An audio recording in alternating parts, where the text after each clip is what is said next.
Humans of the cardboard, welcome back to Just Nuts, guys. My eyes are still killing me. I'm not stoned. It's just really, my eyes are so irritated right now. So that's why I look like I can see, through people's souls. But yeah, we have a new spell card here for Duelist Nexus. Only one card this morning.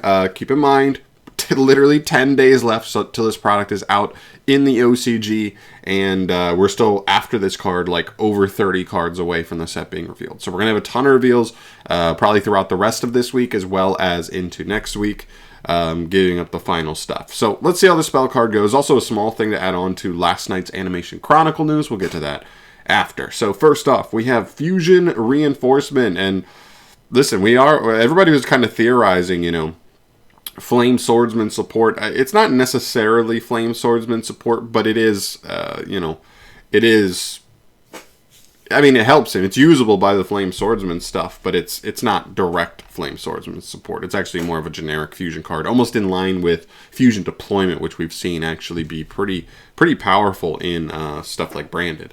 So this is a normal spell card. You can only activate one card with this card's name per turn.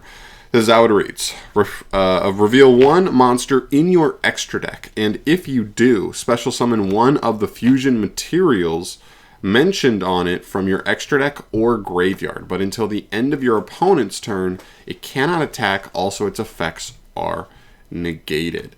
Very interesting card. Like, really, really interesting card in my opinion, because there's a couple things that make this a little bit worse than Fusion Deployment. There's a couple things that make this better than Fusion Deployment.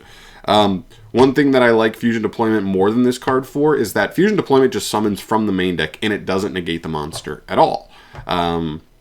That's probably the biggest plus Fusion Deployment has there. They have the same thing in regards that they need to reveal a fusion monster that lists very specific materials, like exact monsters. That just is what it is. So that doesn't really change.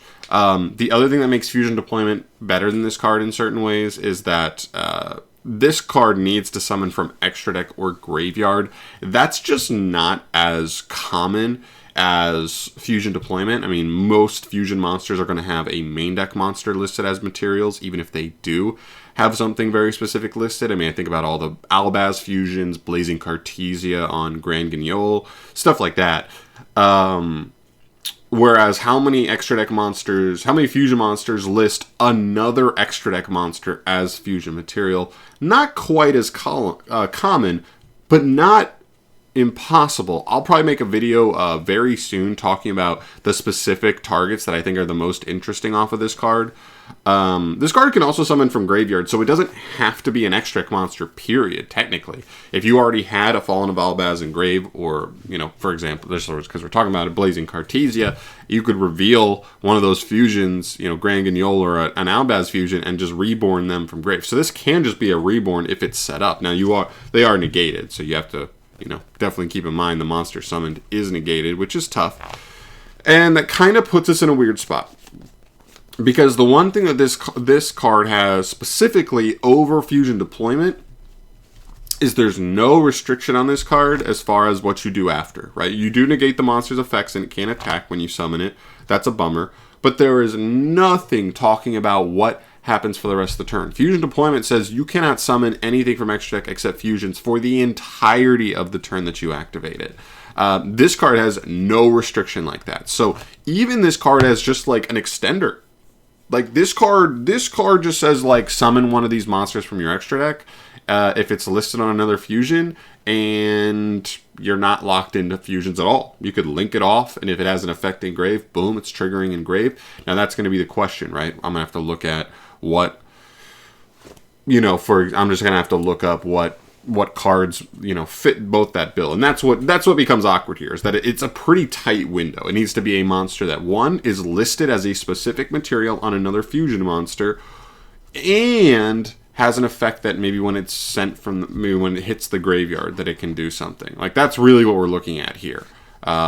Is like something that falls into that window. I'm not sure how many cards exist in the game like that. I'm sure as time goes on, only more will pop up. But even worst case scenario, I mean, you think about decks like Infernoble Knight that just look for extenders that put a warrior on field.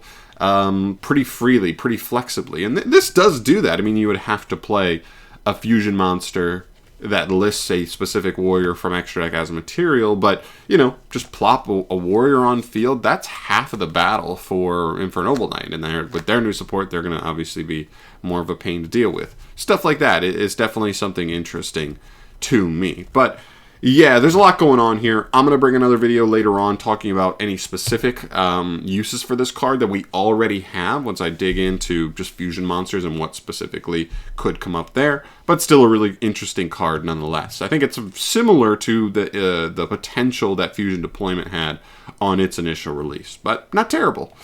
And the other little thing to note for Animation Chronicle is we didn't get this card revealed yesterday, but since we got the artwork revealed, you can see in the background there's another card behind Junk Warrior here, and it appears that that card is actually a it's an Earthbound Servant, Gracia. I don't know that card. It looks really cool. I don't remember it, but yeah, if you remember this arc from 5Ds, maybe you remember generally what this card might do. So just keep in mind this will probably get revealed in the next weeks or months prior to Animation Chronicle fully being released. So just a little thing to throw on there. But yeah, that's pretty much it for today, guys. I mean, keep in mind, 30 plus cards in the next 10 days. I will bring you any of that whenever it drops just to see if there's anything spicy. But let me know your thoughts down below on Fusion Reinforcement. Very interesting card. Love to hear your thoughts on that down below. I'm out of here for today, though. Thank you so much for watching. As always, subscribe to the channel if you want to see more stuff from your boy down the line. And I'll catch you in the next one. Peace.